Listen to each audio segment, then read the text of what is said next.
टाटा का देश की इकोनॉमी में बड़ा कंट्रीब्यूशन है। टाटा की पहचान सिर्फ इंडस्ट्रियलिस्ट बिजनेस टाइकून जैसी नहीं है।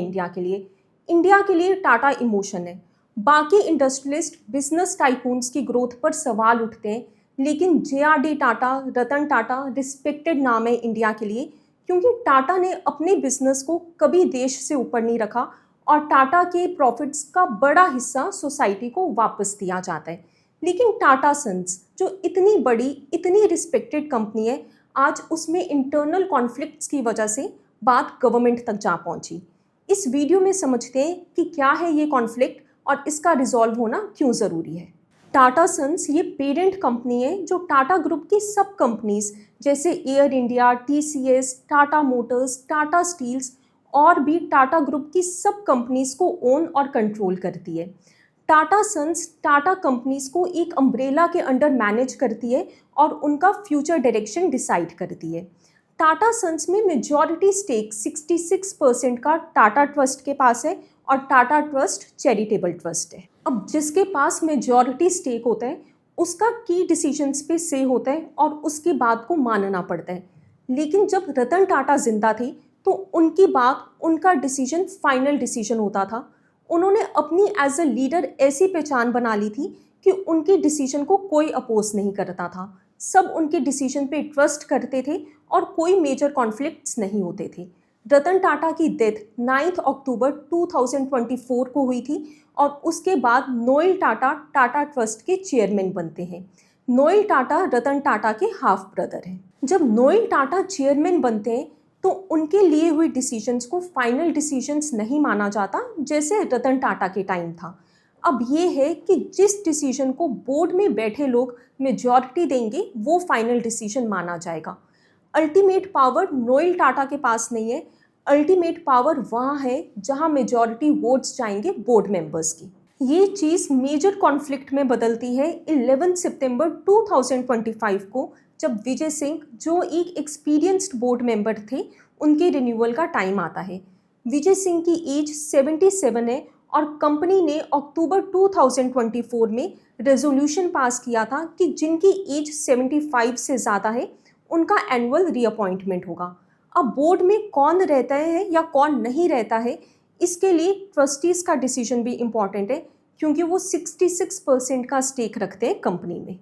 विजय सिंह के लिए हाँ का वोट देते हैं नोएल टाटा और वेणु श्रीनिवासन जो ऑलरेडी बोर्ड के मेंबर्स हैं, और 4 ट्रस्टीज़ महली मिस्ट्री, डारियस खम्बता, जहांगीर और प्रमीत जवेरी वो विजय सिंह के अगेंस्ट का वोट देते हैं कि उनका टर्म रिन्यू नहीं होना चाहिए। अब मेजॉरिटी 4 वोट्स की थी जो कहते थे कि टर्म रिन्यू नहीं होना चाहिए, इसलिए विजय सिंह को हटना पड़ता है बोर्ड मेंबर की सीट से।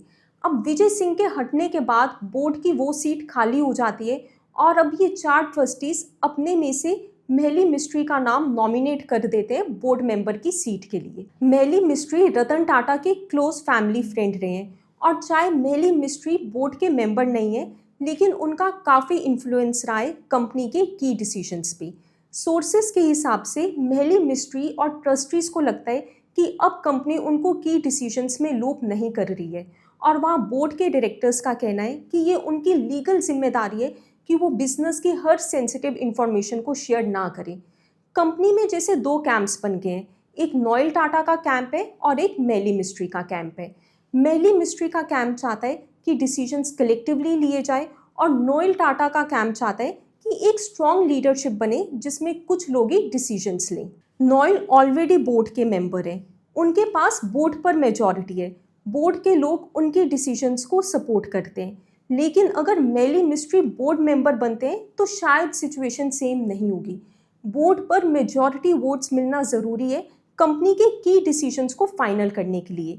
लेकिन अगर महली मिस्ट्री बोर्ड मेंबर बनते हैं तो वो मेजॉरिटी जो नोएल के पास अभी है वो शायद नहीं होगी।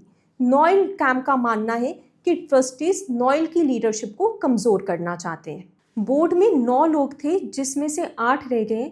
विजय सिंह का रिन्यूअल नहीं हुआ, उन्होंने बोर्ड मेंबर से रेजिग्नेशन दे दिया है। राल्फ स्पीथ और अजय पिरामल जो बोर्ड मेंबर्स हैं वो भी कुछ मंथ्स में रिटायर हो सकते हैं, क्योंकि कंपनी की पॉलिसी के हिसाब से नॉन एग्जीक्यूटिव डायरेक्टर्स की रिटायरमेंट एज 70 है। बोर्ड की सीट्स खाली हो रही हैं और टाटा ट्रस्ट जिसके पास 66% का स्टेक है उसके अप्रूवल ज़रूरी है बोर्ड की सीट्स को फिल करने के लिए।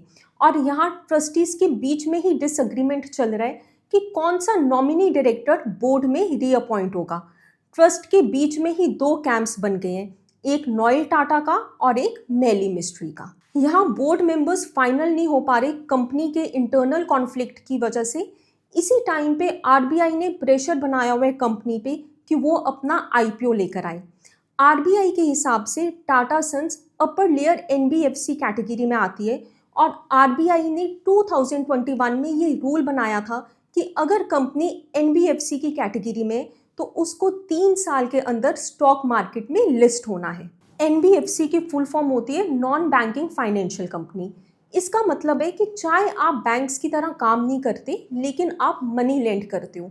टाटा सन्स खुद कोई बिजनेस नहीं करती लेकिन वो टाटा ग्रुप की कंपनीज को मैनेज करती है, उनमें पैसा लगाती है, उसको डिविडेंड्स मिलते हैं, इन्वेस्टमेंट इनकम मिलती है और आरबीआई के रूल के हिसाब से इसलिए टाटा सन्स एनबीएफसी की कैटेगरी में आती है। सोर्सेस के हिसाब से टाटा सन्स ने अपना सीआईसी कोर इन्वेस्टमेंट कंपनी का लाइसेंस सरेंडर कर दिया है ताकि उसको एनबीएफसी की कैटेगरी में ना रखें और उसको अपना आईपीओ इशू ना करना पड़े।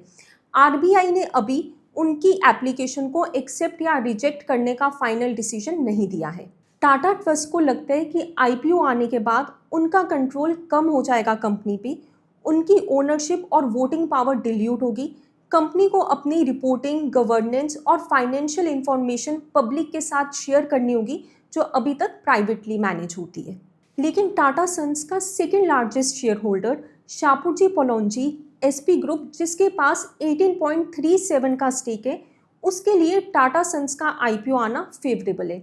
SP group financial pressure face कर रहा है और अगर टाटा सन्स का आईपीओ आता है तो वो पब्लिक मार्केट में अपना शेयर बेच सकता है और लिक्विडिटी हासिल कर सकता है। मीडिया के रिपोर्ट्स के मुताबिक कंपनी के इंटरनल कॉन्फ्लिक्ट्स की वजह से आईपीओ और एसपी ग्रुप का एग्जिट ऑलरेडी डिले हो चुका है। टाटा ट्रस्ट को वीटो पावर्स दिए गए हैं टाटा सन्स के आर्टिकल ऑफ एसोसिएशन में।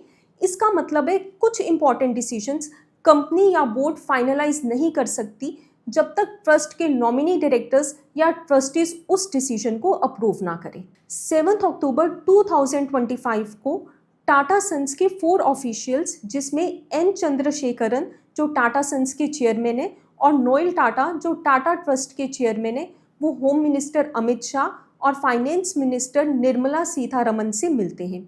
गवर्नमेंट समझती है कि ये इंटरनल कॉन्फ्लिक्ट्स रिजॉल्व होना कितना ज़रूरी है कंपनी के लिए भी और देश की इकोनॉमी के लिए भी, क्योंकि टाटा बहुत सारे बिजनेसेस को ओन करता है।